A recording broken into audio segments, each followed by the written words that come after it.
구약의 교회는요, 이스라엘 백성과 함께 세워지고 성장했지요. 하나님은 세상 모든 민족 가운데 어떤 민족을 택했냐면 이스라엘 민족을 택했어요.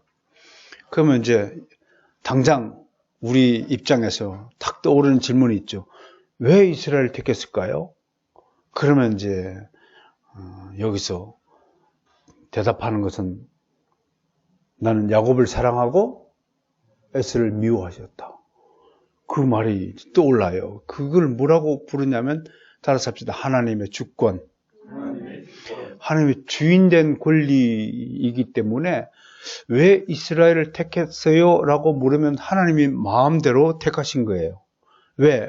하나님은 완전하시고 하나님은 틀림이 없으시고 하나님의 거짓이 없으시고 하나님은 무한하시고 하나님의 전지전능하시고 하나님의 영원, 불변, 무한, 편재하시는 완전하신 우리 하나님이 내리신 결정에는 조금도 하자가 있을 수 없다는 사실을 여러분 믿음으로 고백하시기를 원합니다. 그게 하나님의 주권에 대한 믿음이에요. 그런데 하나님은 또 한편으로 공평하신 분이에요. 공평하신 분이란 말이에요. 예를 들면 이런 거예요. 누군가에게 특혜를 줬어요. 이스라엘 민족을 택했다는 것은 이스라엘 민족에게서 구원이 생산된다는 특혜가 주어진 거예요.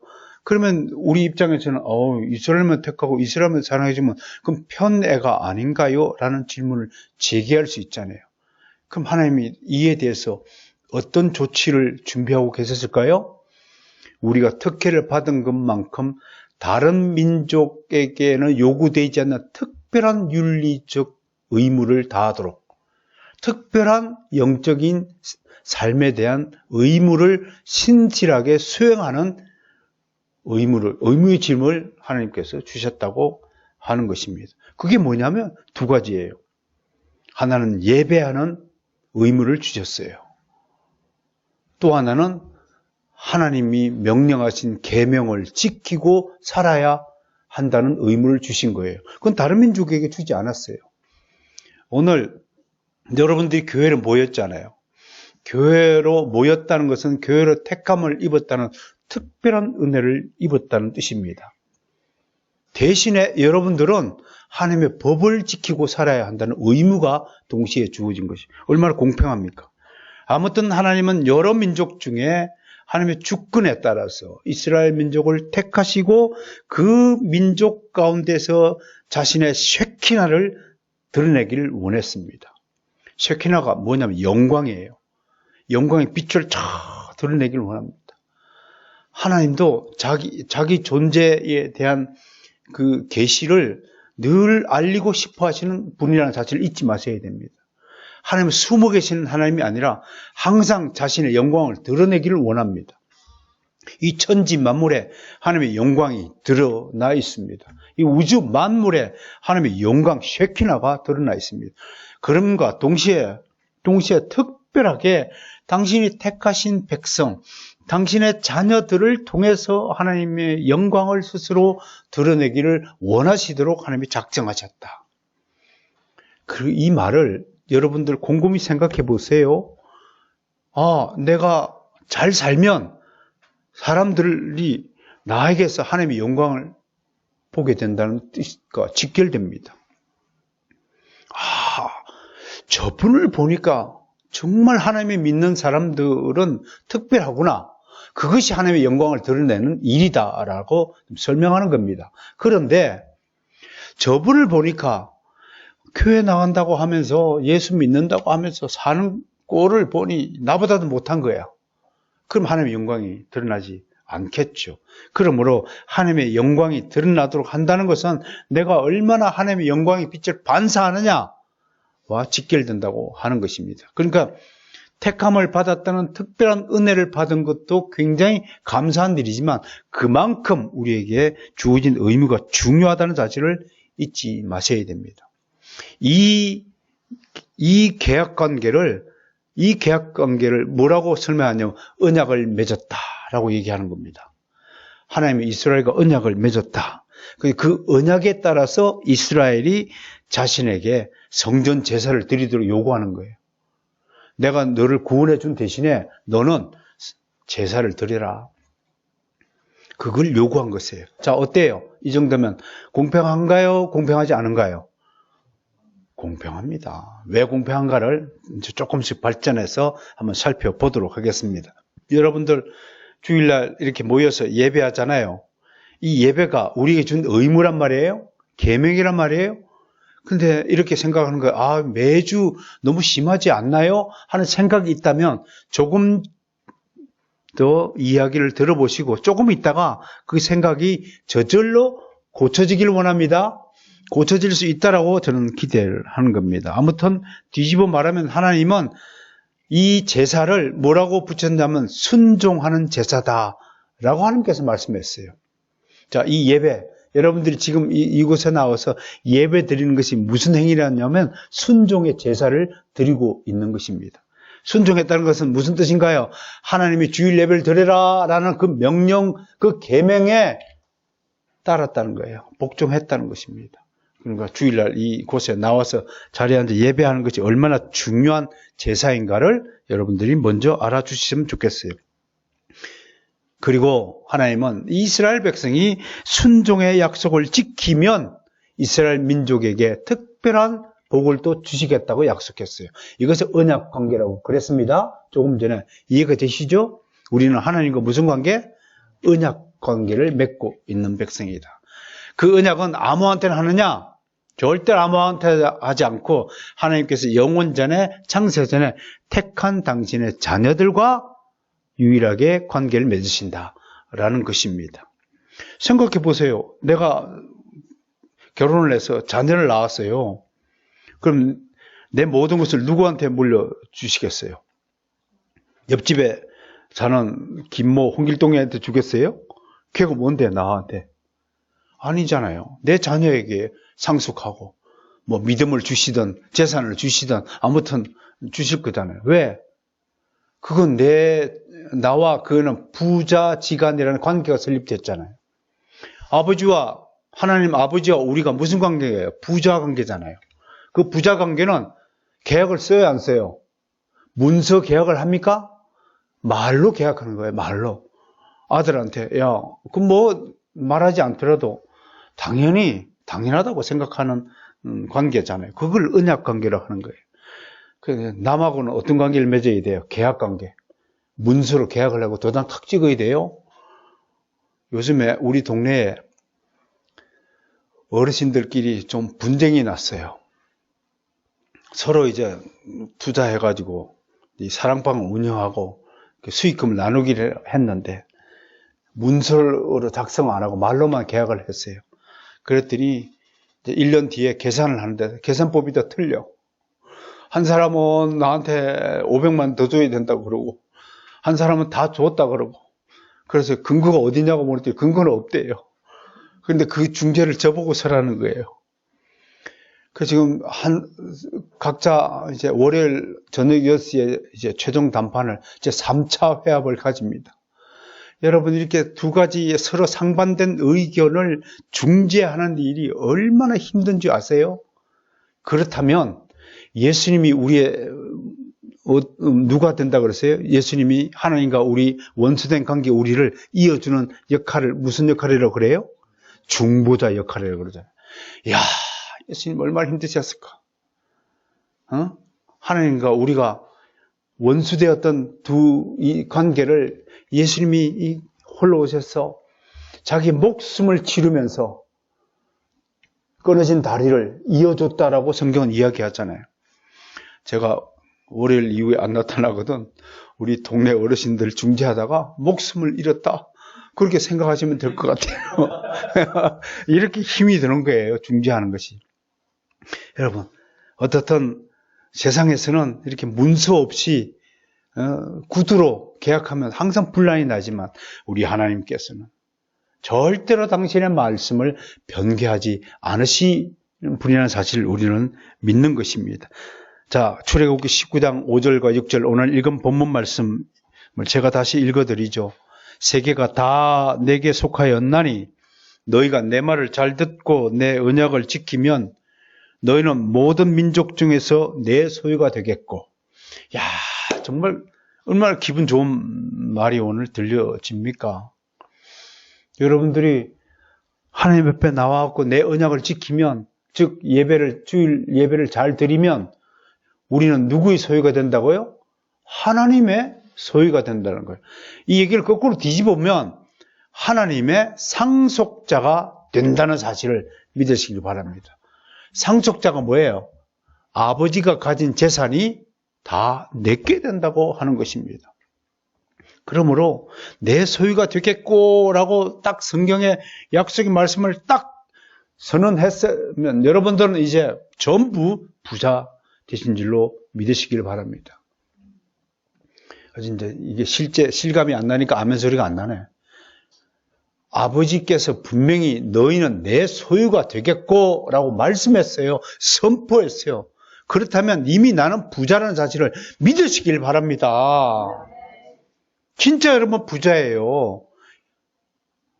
세상적인 부자는 둘째치고 여러분들이 구원을 얻은 가장 영적인 부자라는 사실은 틀림이 없다는 것입니다. 그리고 그 다음 구절 보세요. 너희가 내게 대하여 무슨 나라가 된다고요? 제사장 나라가 된다. 이게 무슨 말인가요? 제사장이라뇨. 장이 붙었다면 뭐예요? 부하라는 거예요? 대장이라는 거예요? 대장이에요. 대장. 모든 민족으로부터 하나님의 제사를 받기를 원해요. 이게 맏아들 신학이라고 하는 건데요. 여러분들은 아들 중에서 맏아들 예수 그리스도와 친구가 되었다는 사실을 조금 전에 말씀을 드렸잖아요.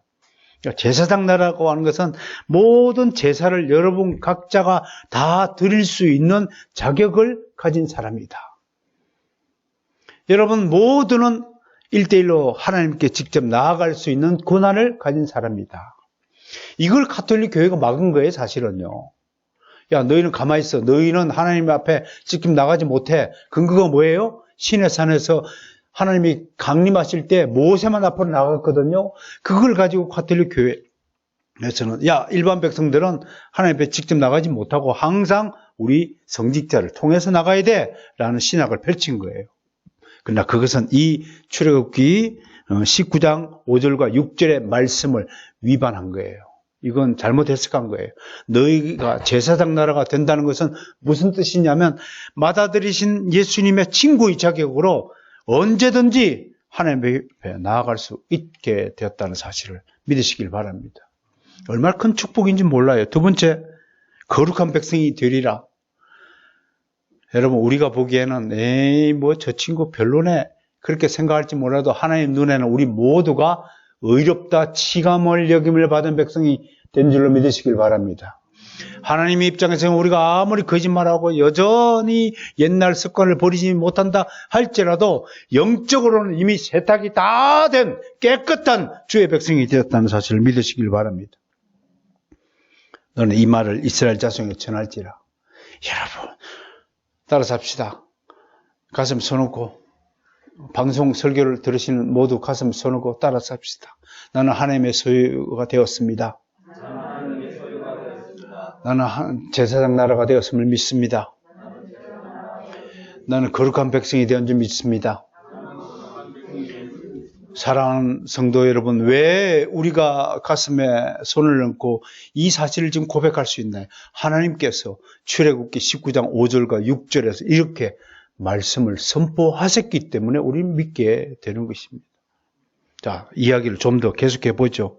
그러나요, 중요한 것은 이스라엘 민족 전체가 다 교회가 아니었다고 하는 것입니다. 여기에 또 반전이 있는 거예요. 이스라엘 민족을 다 택했는데 그 이스라엘 민족 전부가 다 교회가 아니라고 하는 것입니다. 다시 말해서 구약의 참된 교회는 아브라함의 육적인 후손들이 아니라 영적인 후손에 국한된다고 하는 것입니다. 이에 대해서 이사야 선지자는 아브라함의 영적인 후손을 일러 남은 자라고 지칭했습니다. 다 함께 지금요 이사야서 10장을 한번 찾아보겠습니다.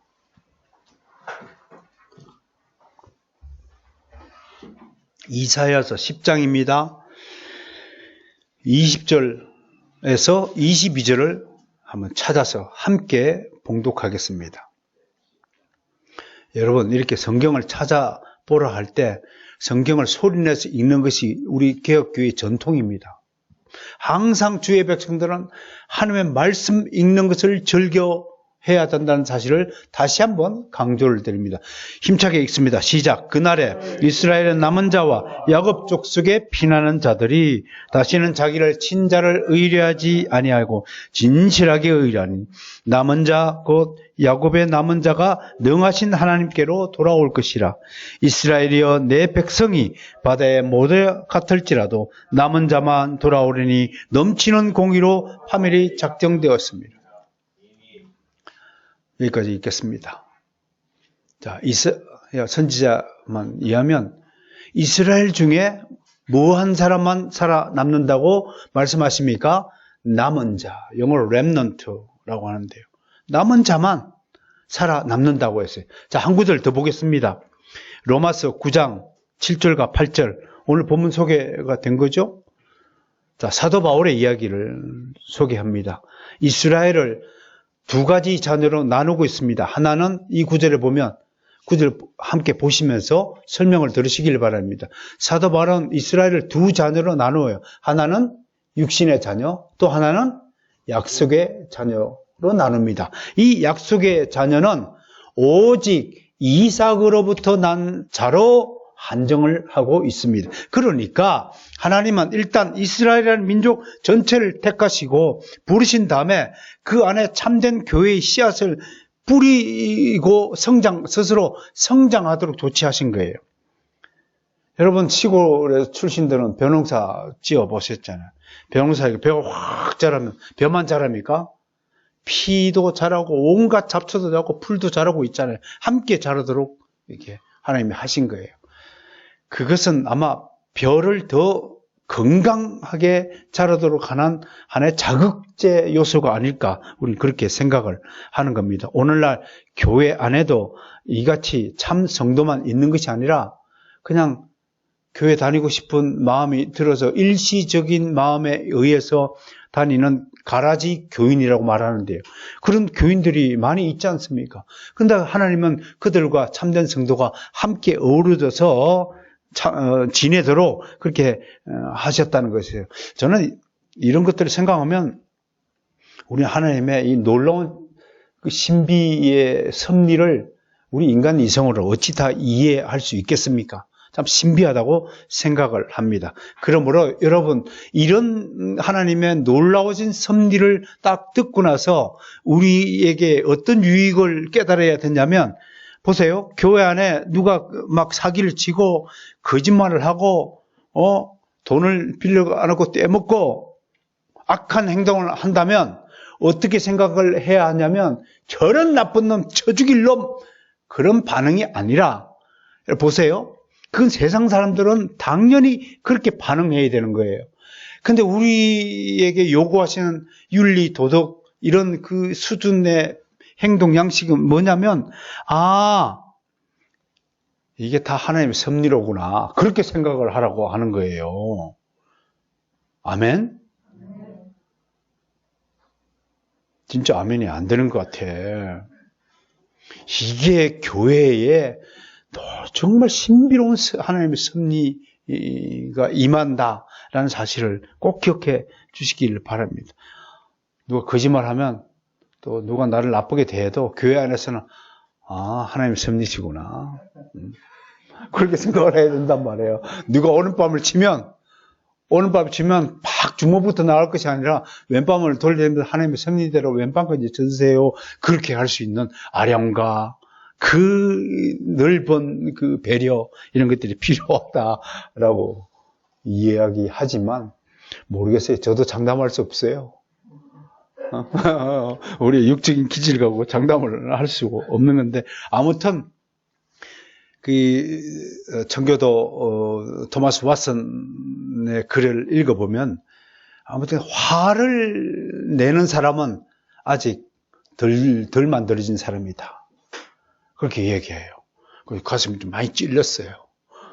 요즘엔 제 얼굴을 보면 어때요? 아주 그래도 많이 인자해졌죠. 60이 넘어봐요. 갈고 다듬어지고 막 혈기가 돋고 성질이 뿌르뿌르 나고 할 때가 있었지만 요즘엔 내가 나를 봐도 할렐루야 화내는 적이 별로 없어요. 물론 우리 딸은 또 뭐 반기를 들겠지만 그러나 여러분 이 화를 억지로 우리 인간 스스로는 이게 안 된다고 봐요. 각자 기질이 있잖아요. 막 다른 사람이 잘못하고 다른 사람이 막 엉뚱한 짓을 하고 또 해서는 안 될 일을 하고 또 인간다운 모습이 보이지 않을 때 어찌 화가 나지 않겠습니까? 그러나 성령의 능력이 임하면요. 하나님의 섭리구나. 이렇게 생각을 할 수도 있겠구나라는 말씀을 여러분 드립니다. 아무튼 이런 사실을 믿고 우리가 좀 더 높은 경지로 한번 가보자고요. 참고 기다리면 왜 이런 걸 참을 수 있냐면 우리가 참고 기다리면요. 악한 자는 제 인생 경험도 그래요. 성경에서도 그렇고 반드시 하나님이 징치하십니다. 이 얘기예요. 이 얘기예요. 한마디로. 잘못된 일이 있으면 여러분들이 스스로 재판장 되고 심판관 되지 말고 하나님께 맡기라는 거예요. 우리는 좋은 일만 하라는 거예요. 한마디로. 우리는 좋은 일만 하고 상만 받아 행복을 누리라고 하는 것이 하나님의 뜻이란 말이에요. 근데 왜 복을 못 받느냐? 내가 심판하는 거예요. 내가 화를 그냥 내가지고 이놈 새끼 그냥 나쁜 놈하고 한데 주워받고 싶은 행위를 한다는 거예요. 그건 하나님이 하신다는 거예요. 매는 하나님이 되게 하신다는 거예요. 우리는 사랑만 하라고 하는 것이 하나님의 뜻이란 거예요. 정말 악한 자는 반드시 하나님의 의해 징벌을 받고 쓰러지게 됩니다. 아까 조금 전에 읽었던 우리 이사야 선지자의 예고대로 이스라엘 백성이 바다에 모래같이 넘친다 해도 남은 자가 아니면 파멸이 작정되었다고 합니다. 다시 말해서 예수 그리스도 안에서 구속을 받지 않은 자는 결국 파멸한다고 지금 분명히 하나님은 말씀을 통해서 우리에게 선포하였습니다. 아무튼 하나님이요 이스라엘을 택하는 것은 조금 전에도 말씀드렸다시피 하나님의 주권에 따른 것입니다. 올해 들어서 교회란 무엇인가 할 때 교회는 하나님의 주권에 의해서 만들어진 곳이다 라는 것을 다시 한번 정리해 드립니다. 다시 말해 세계의 주인이신 하나님이 당신의 특별하신 뜻과 계획을 가지고 예수 그리스도가 오실 때까지 이스라엘을 택하여 그를 통해 영광을 받으시기로 하신 것입니다. 이해가 됐습니까?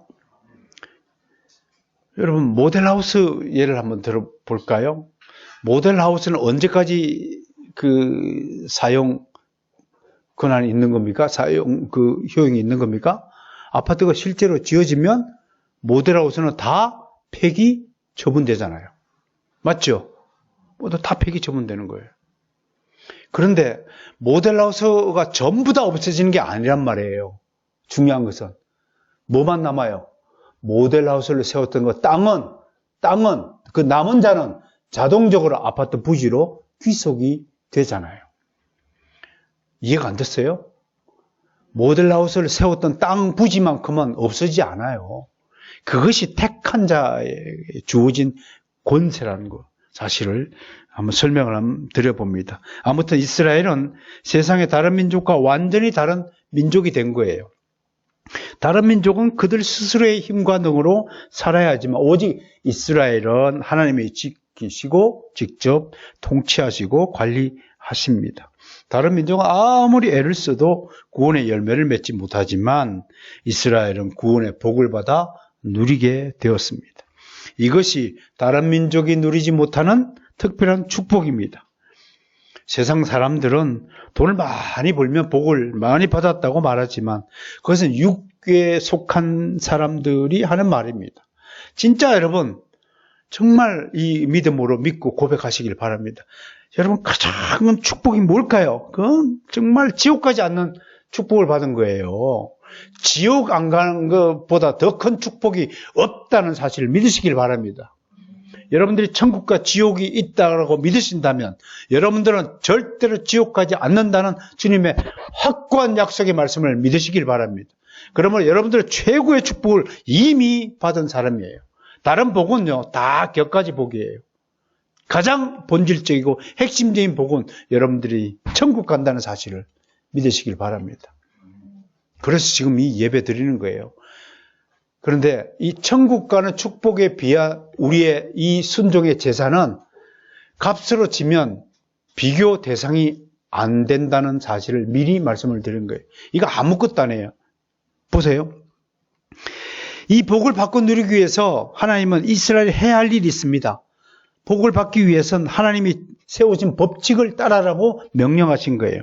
하나님의 축복은 이 약속한 게 이스라엘들은 매년 정해진 절기에 따라 하나님 앞에 모여 예배할 것을 명령하신 겁니다. 그게 어디냐면 출애굽기 23장 14절 본문에 있는데 너는 매년 3번 내게 절기를 지킬지니라 명령했습니다. 요 뒤에 15절 16절 참고하면 3번이라 하는데 언제냐면 첫 번째는 무교병의 절기, 6월절이 포함된 무교절기를 지켜야 됩니다.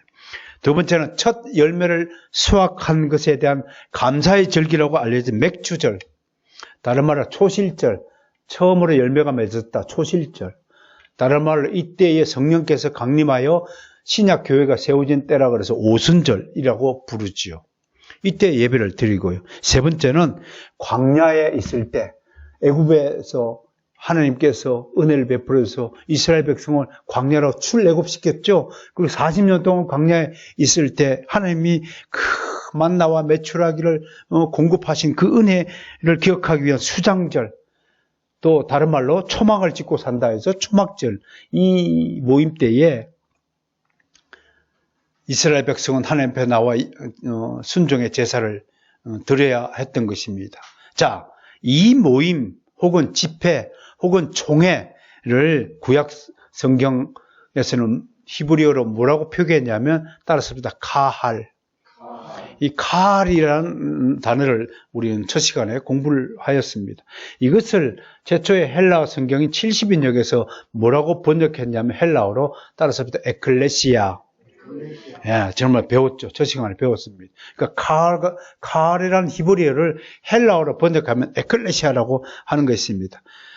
아무튼 자, 이 카할이 이스라엘에게 준 명령입니다.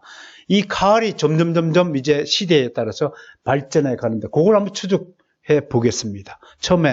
맨 처음에는 누가 이 카할을 주도했냐면 모세가 주도했습니다. 그리고 레위 지파의 제사장들이 이 모임을 주관하였습니다.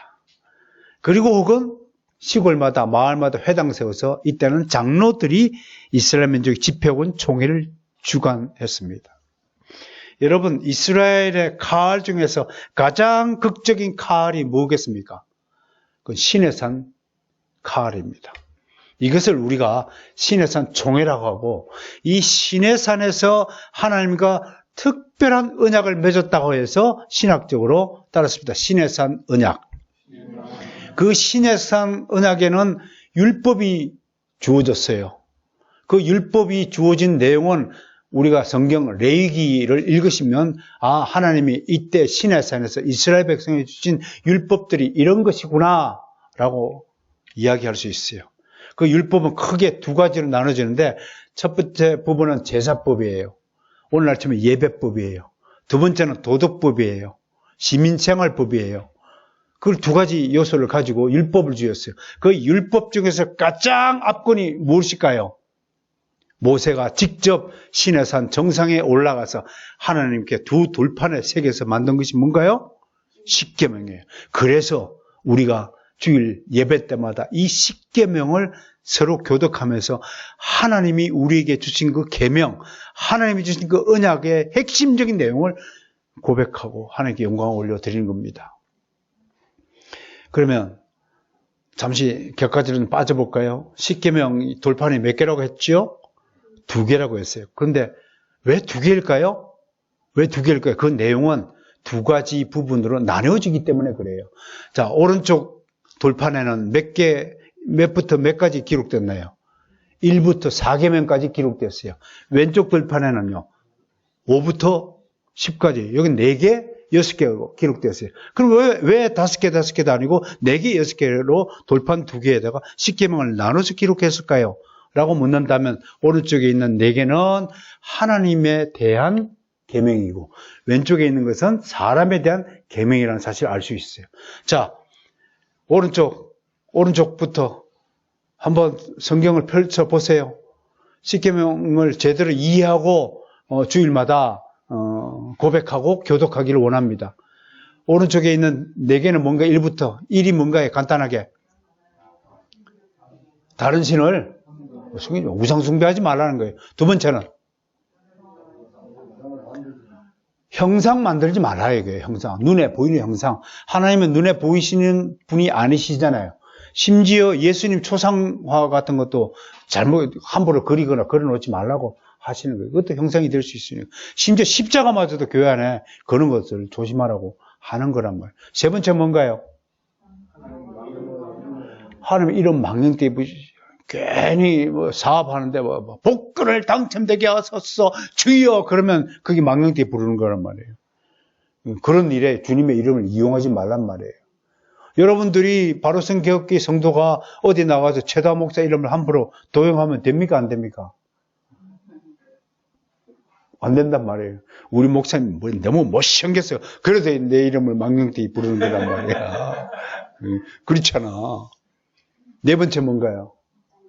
안식일을 그렇게. 그 지금 안식일 주일날 지키고 있잖아요. 자, 두 번째 반은 왼쪽이 뭐예요? 부모 공경. 그 다음에 살인하고. 그 다음에 간음하지 말고. 그 다음에 도둑질하지 말고. 그 다음에 거짓 증거하지 말고. 이웃 소유 탐내지 말라. 이게 딱 계명이 주어져서 우리가 예배 때마다 주일마다 이거 고백하는 거란 말이에요. 이게 우리 종교개혁으로 나타나는 우리 개혁교회의 전통이란 말이에요. 할렐루야. 여러분 지난주에도 10계명 다 지키고 살았음을 믿습니다. 왜 10계명이 중요하냐? 이거는 구원과 직결되는 문제라서 그렇단 말이에요. 다른 것 성경에 있는 모든 계명을 다 추스리고 모아서 정리했더니 몇 개라고 그랬어요? 613개의 계명이 주어졌어요. 그걸 또 신학자들이 하라와 하지 말라로 또 분류했어요. 우리 갈빗배 수가 몇 개냐면 248개래요. 그래서 하지 마라가 248개래요. 나머지는 613 빼기 248개 몇 개예요? 300. 몇 개예요? 315개인가 뭐 된다고 해요. 이걸 합치면 613개예요. 그 613개의 계명을 또 10가지로 탁 줄여서 우리에게 주신 거라고요. 두 돌판 세 개서. 그게 뭐라고요? 10계명이에요. 왜 10계명이냐? 그랬더니 하나님은 우리가 머리가 돌이라는 사실을 알고 돌판에 새겨 주신 거예요. 그리고 손가락이 몇 개예요? 10개. 요거 넘어가면 헷갈려. 그래서 손가락 수만큼 다 하신 거예요. 이렇게 하나님 좋으신 우리 아버지. 눈높이 교육자. 우리가 머리가 돌대가리인 줄 알고 돌판에 새겨주신 색이라고 말해요. 색이라고. 그러니까 그리스도인은 머리가 좋은 사람이 아니에요. 똑똑한 사람 없어요. 여기에. 잘난 사람 없어요. 세상에 비하면 아주 그냥 못나고 지지리도 못나고 또 고집은 얼마나 세요. 여러분들이. 황소 고집보다 더 세잖아요. 여러분들이. 그런데 그거를 절차탁마해가지고 우리를 다듬어 가시는 거예요. 오늘도 성령께서 내 안에 오셔가지고 절차탁마하신 거예요. 마음이 막 일로 갔다가 절로 갔다가 하는 거 성령께서 붙잡아가지고 불어가지고. 여러분 상처나면 어떻게 돼요? 상처나면 자동적으로 입김을 불어야 안 불어요? 왜 부를까요? 상처가 아물라고. 따뜻한 바람을 불러일으켜서 상처가 아물라고. 그거를 칼로 도려내면 돼야 안 돼요? 얼마나 아파요. 근데 하나님은 얼마나 자비하신 우리 하나님의 상처는 부르는 거예요. 여러분들이 고집 피우고 여러분들 말 안 듣고 막 마음을 막 이렇게 갔다 저렇게 갔다가 에이 춥다 날이 오늘 한번 빼먹자. 그런 말 또 혼자 있으면 거룩한 백성이라고 했는데 그 경지에 오르면 하나님과 기도하고 성경 읽는 것이 막 즐거웠고 시간 가는 줄 모르는 사람이 있는가 하면 막 혼자 심심해가지고 엉덩이가 털썩하고 어디로 갈까 심심하다 그렇게 생각하는 사람은 여전히 마음속에 정욕이 막 끌어올리는 거예요. 그 정욕을요 영적으로 거룩한 수준으로 끌어올리면 그 모든 것이 평정돼요. 내가 말은 안 해도요. 내가 말은 안 해도 좀 보세요. 이런 경지에 좀 오르시는 여러분들이 되시기를 정말 소망합니다. 그게 경건의 위치라고 하는 건데요. 아무튼 가장 극적인 집회는 시내산 총회였고 그 중에 가장 앞거는 계명은 십계명이었다.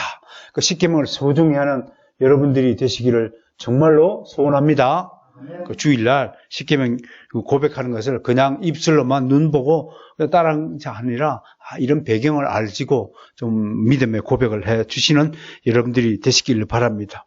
자, 그 다음에 40년 후에 또 모세는 이스라엘 총회를 개최합니다. 어디서요? 모압 평지에서 개최합니다. 이 모압 평지, 모압 총회에서 반포되어진 말씀을 모은 책이 신명기라는 책입니다. 신명기는 이 모압 평지에서 모세 목사님이 설교를 몇 편 하냐면 3번의 설교를 합니다. 그 3번의 설교를 모은 책이 신명기라는 사실을 아시길 바랍니다. 야, 이제 성경이 좀 재미있어 져야 될 텐데요. 이런 얘기를 들으면.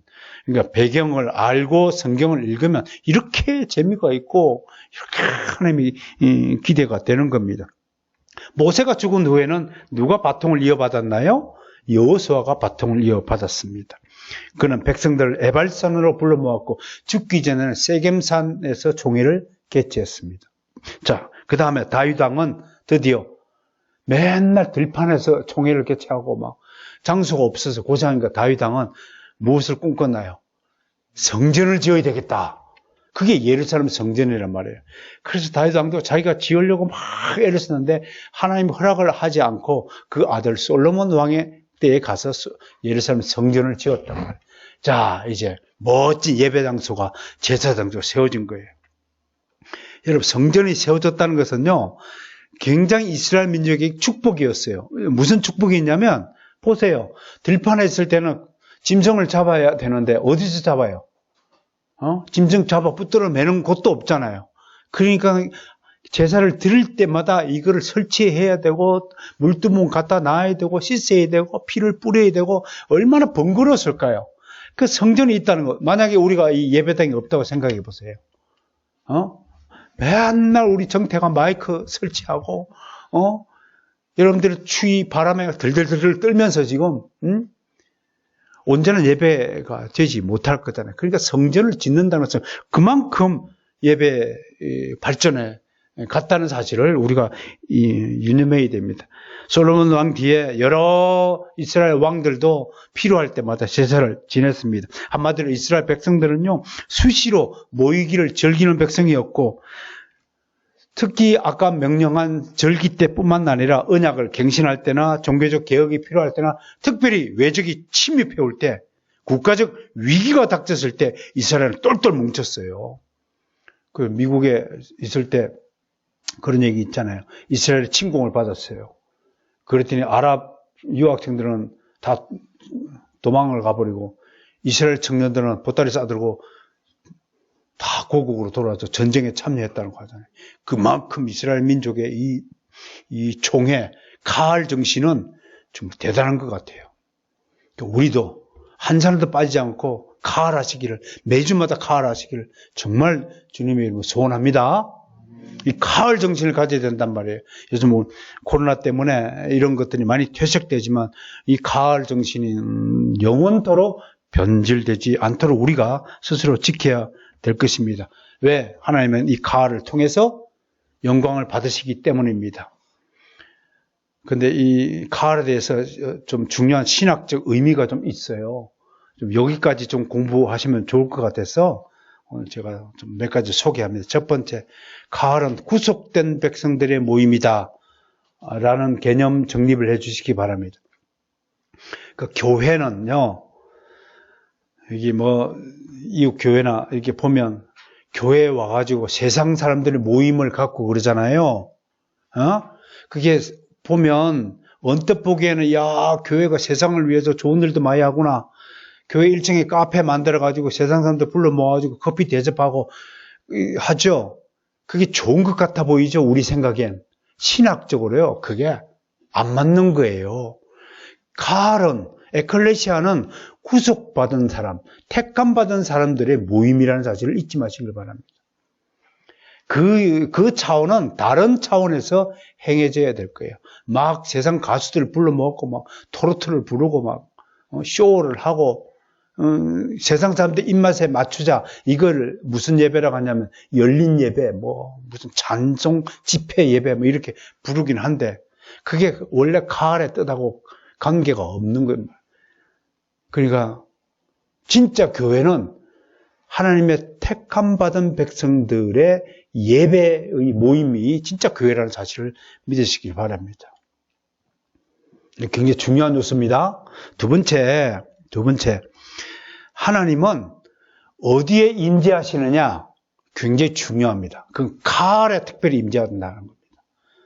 하나님의 임재 때문에 가을이 중요하다고 하는 겁니다. 이해가 되시나요? 그러면 질문이 있을 거네요. 하나님은 무소 편재하신 분인데, 아니 계시는 분이 없으신데, 왜 가을하면 임재하신다고 얘기합니까? 그게 하나님이 영광을 받으신 것, 모든 곳에 계시지만, 하나님이 영광을 받는 것, 하나님이 쉐키나를 드리는 것은 바로 가을에서만 영광을 받는다고 하기 때문에 그렇습니다. 하나님은 우리 예배를 받으시는 거지, 세상 사람들의 모임, 지금 어떤 곳에 집회가 있다 칩시다. 요즘 서울시장 출마한다고 집회를 사람들을 모아놓고 기자회견을 합니다. 그런 모임에는 하나님의 쉐키나가 드러나지 않는 것입니다. 우리는 알려져 있지 않지만 하나님 바르선 개혁교회 이 예배에 참여한 사람들을 통해서 쉐키나를 받으신다고 하는 것입니다. 세 번째, 하나님은 자신의 주권을 행사할 때 일반 사람들에게는요, 그냥 존재하는 겁니다. 왜? 내 자식이 아니기 때문에요. 하나님이 주권을 행사하는 것은 오직 가을에서만 주권을 행사하는 것이에요. 만물의 주인인데요? 맞습니다. 만물의 주인이지만요, 이때 주권은 하나님이 상속을 누구한테 하시느냐? 우리가 하나님의 유업을 이을 자인 줄 믿고 계시는 거죠? 하나님은 자신의 소유, 자신의 주권을 누구에게 상속하느냐면 우리 가을에게 상속하신다는 겁니다. 그래서 주권과 관련되어 있다는 사실을 믿으시길 바랍니다. 마지막으로 하나님이 경배 받으시는 곳은 가을을 통해서 경배를 받는다고 하는 것입니다. 할렐루야.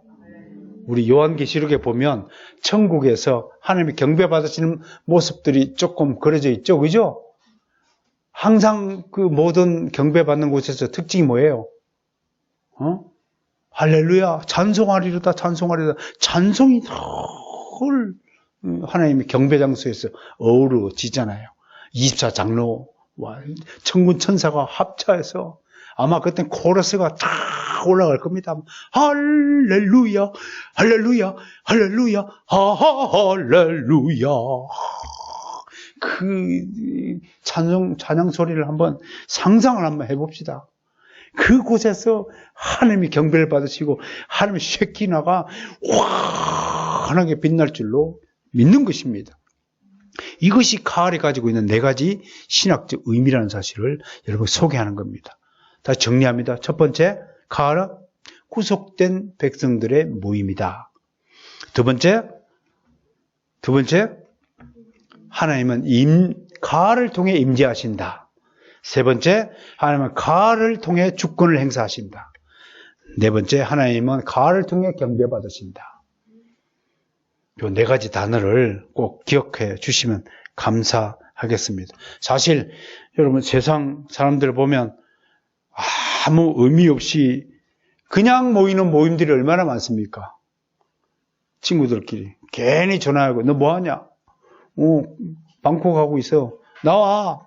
뭐하게? 그냥이라는 단어가 이럴 때 쓰이더라고요. 그냥 놀자. 여행을 가도 여러분 우리는 복음을 전하기 위한 분명한 뚜렷한 목적이 있어서 여행을 가야잖아요. 여행 가자. 뭐하러? 그냥 가자.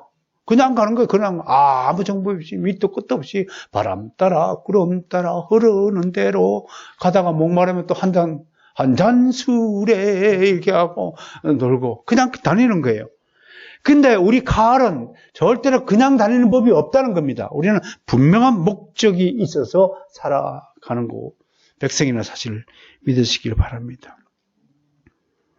오늘 마무리 짓죠. 우리는 가을로 모이는 백성이었습니다. 그게 의무적으로 가졌습니다. 이제 신약시대 때 우리는 매주 안식일, 매주 주일마다 가을하고 있습니다. 에클레시아 하고 있습니다. 그런데 1년에 단 3차례 중요 절기일 때마다 가을하라고 하는 명령이었습니다. 이게 얼마나 큰 은혜인가 한번 봅시다. 매일 가을하는 것이 아니라 우리는 이제 일주일에 한번 가을하도록, 에클레시아 하도록 하나님께 명령을 받았습니다. 1년에 중요한 3가지 행사하고 매주 드리는 이 주일 예배를 통해서 하나님 영광 받으신다고 했어요. 그렇게만 너희들이 순종하면 내가 하늘에 있는 모든 축복을 주겠다라고 약속했어요. 이게 얼마나 큰 축복인가. 아까 모두에 말씀드렸다시피 이 비유를 한번 들어볼게요. 여러분, 우리가 지금 얼마나 큰 축복을 받는가. 누군가가 11전금을 왜 내야 돼요? 그렇게 묻길래 제가 이렇게 대답했어요. 너는 은행에다가 1억을 빌리면 갚을 때 얼마나 갚니? 1억 플러스 이자돈 해서 갚지. 연 비싼 이자는 15%도 되고 싼 이자는 5%도 되고 3%도 되고 아무튼 이자돈 갚잖아요. 그런데 하나님은 우리에게 1억을 주고 얼마 갚으라고 하냐면 1,000만 원만 갚으라고 그래요. 이해가 됐어요? 이해가 됐냐고요? 하나님은 1억을 우리한테 공짜로 줬어요. 공짜로 줬는데 1억 1,000만 원을 갚으라는 것이 아니라, 이자돈 보태서 갚으라는 것이 아니라 10분의 1만 갚으라고 하는 거지. 그게 11조예요. 그러니까 이게 기가 막힌 계산법이에요. 도대체 인간 세상에는 없는 계산법이에요. 보세요. 예배 드리는 것도 쉽게 얘기해서 여러분 회사 월급 받으면 일주일에 한 번 출근합니까? 매일 출근합니까? 매일 출근하잖아요. 근데 우리 복은 일주일에 한 번 출근하고 그리고 1년에 중요한 3차례 행사가 있어요. 예를 들자면 회사 창립일 날 나와라. 나가야 안 나가요? 나가야지. 또 아니면 우리 회장님 생일날 축하합시다. 아니면 또 뭐 특별하게 중요한 행사 축하 날에 1년에 3번만 나오라는 거예요. 일주일에 한 번씩만 출근하고 일주일에 3번만 나오면 월급 주겠다고 하는 회사가 있다면 그 회사 나라도 지금 당장 다니겠어요. 근데 그 축복을 지금 우리가 받고 있다는 사실입니다. 이 일주일에 한 번 주일 예배를 드리고 부활절, 또 송구 영신 예배, 성탄절 아무튼 드린다 칩시다. 이것만 하면 하나님이 그 영원한 구원의 복을 우리에게 주시고 이 땅에 사는 동안에 무사 안전 행복 땅 약속을 하셨는데 그래도 주일 예배를 안 드려요? 그래도 출근을 안 해요? 아버지 한 달에 한 번만 출근하도록 하옵소서라고 강짜를 부를 수 있나요, 여러분? 우리가 얼마나 많은 복을 누리고 있어요. 월급 주죠. 신분 보장하죠. 이상하게 돈 버는 것도 없는데 마르지 않아요. 바꿈지 않아요. 이게 보너스입니다. 보너스 주죠. 온갖 특별 기념일날 상품 주죠. 혜택 주죠. 여러분 왜 아프지 않은 줄 아세요? 정말 저는요 택한 자들라면 절대로 하나님에 의해서 이상한 일이 내게 일어나지 않는다는 믿음을 가지시길 바랍니다. 그게 믿음이에요. 어떻게 신학적으로요? 신학적으로. 물론 걸려서 아파서 죽는 것도 하나님의 섭리구나 그렇게 믿으셔야 되지만 여러분들 코로나 걸리기를 원하십니까? 원치 않습니까? 기본적으로 2가지 기도를 해야 돼요. 코로나 걸리는 것도 하나님의 뜻이요. 안 걸리는 것도 하나님의 뜻이지만 아버지 불쌍히 여기시고 저는 안 걸리도록 하옵소서. 그렇게 기도해야지. 그리고 또 하나 기도가 있어요. 내가 지난번 칼럼을 통해서 설명을 했지만 무슨 기도를 했냐면 그리스도인은 수동적인 입장이 아니에요. 수용적인 입장이 아니라 바깥으로 나가서 우리의 사랑을 전파하는 적극적인 입장이 있어요. 예를 들면 이런 거예요. 우리 교회는 코로나 걸리지 않게 하옵소서라는 기도는 매우 수동적인 기도예요. 좀 더 적극적인 기도는 우리 교회를 하여금 코로나 방역에 앞장서게 하옵소서. 너 들고 동사무소가 방역할 거예요. 우리가 방역을 받는 입장이 아니라 교회는 적극적으로 나가서 우리가 버스 정류장을 닦고 우리가 이 교회 건물을 방역하고 우리가 동사무소를 관공서를 찾아가 다니면서 방역을 하는 적극적인 교회 행정이 필요하다 이겁니다. 이것이 오늘날 우리 교회가 유지해야 하는 적극적인 방역 수칙이라는 사실을 다시 한번 설명드립니다. 이웃에게 마스크 나눠주시고 이웃에게 EM 뿌리고 칙칙 뿌려가지고 만져주시고 자기가 근무할 회사뿐만 아니라 회사가 있는 건물 전체를 다 방역하는 좀 적극적인 그런 복음 전도 사역이 되면 참 좋겠습니다. 과연 역사상에서 그런데 이스라엘이 간단한 의무를 지키고 살았습니까? 아니요. 주일날 예배 드리는 거 이거 여러분 평생에 단 한 번도 어기지 않으셨나요? No. 다 실패했어요. 넘어지고 말았습니다. 그런데 성경은요, 정말 놀라운 것은 이 이스라엘 사람들이 다 하나님의 언약, 계명을 지키지 못하고 넘어진 것이 우리 이방인에게는 전화위복이 되었다고 하는 것입니다. 거기서 사도 바울이 이렇게 얘기해요. 어디서냐면 로마서 11장 11절 12절에서 이렇게 말씀하고 있어요. 시간 관계상 제가 읽어드리죠. 그러므로 내가 말하노니 그들이 넘어지기까지 실족하느냐? 그럴 수 없느니라. 사실은 이스라엘이요 그렇게 큰 죄가 아닙니다. 사실은 넘어질 만큼 실족한 게 아니에요. 제사 좀 빠뜨렸다고 주일 예배 좀 빠뜨렸다고 그게 뭐 대수입니까? 그럴 수 있죠. 사람들의 생각이죠. 그런데 그럴 수 없느니라. 실족하게 넘어졌느냐? 그럴 수 없느니라. 그러나요, 구원이, 이것 때문에 구원이 이방인에게 이르렀다라고 선포하고 있는 거예요. 그게 남은 자라는 거예요. 전부 이스라엘이 100% 구원을 받으면 우리가 그 자리에 끼어들 여지가 없었을 텐데 이스라엘의 불순종한 사람들이 넘어지니까 그 빈자리를 우리 이방인들로 채우게 하신 것이 하나님의 신비한 역사다라고 지금 성경은 적어나오고 있다는 거예요. 그러니까 이스라엘이 잘 넘어진 거야. 이스라엘이 넘어지는 바람에 우리가 그 사이에 들어가고 구원받은 백성이 되었다는 사실입니다. 아, 정말로 얼마나 놀라운 하나님의 절묘하고 신비한 구원의 계획이 섭리입니까? 정리해봅니다. 처음에 하나님 이스라엘 선택했죠. 그런데 하나님은 이스라엘이 넘어질 줄 미리 아시고 그 빈자리에 미리 아시고 이스라엘 아브라함의 자녀를 남기시고 그 빈자리에 우리 이방인들을 불러 앉히신 것입니다. 이것이 위대한 하나님의 구원 계획이었습니다. 그래서 우리가 지금 하나님의 에클레시아가 되어서 이렇게 주일날 모여 예배하는 것입니다. 사랑하는 성도 여러분, 또 방송에 참여하고 있는 모든 성도 여러분, 우리가 지금 이 순간에 하고 있다는 사실이 얼마나 놀라운 하나님 구속 섭리의 비밀의 역사인지를 정말로 감업하시고 감사하시고, 그리고 우리는 정말 하나님에 의해서 철저하게 보호받고 있는 하나님의 소유이자 하나님의 제사장 나라이고 거룩한 백성의 사실을 영원토록 잃어버리지 않기를 주님의 이름으로 소망합니다. 감사합니다.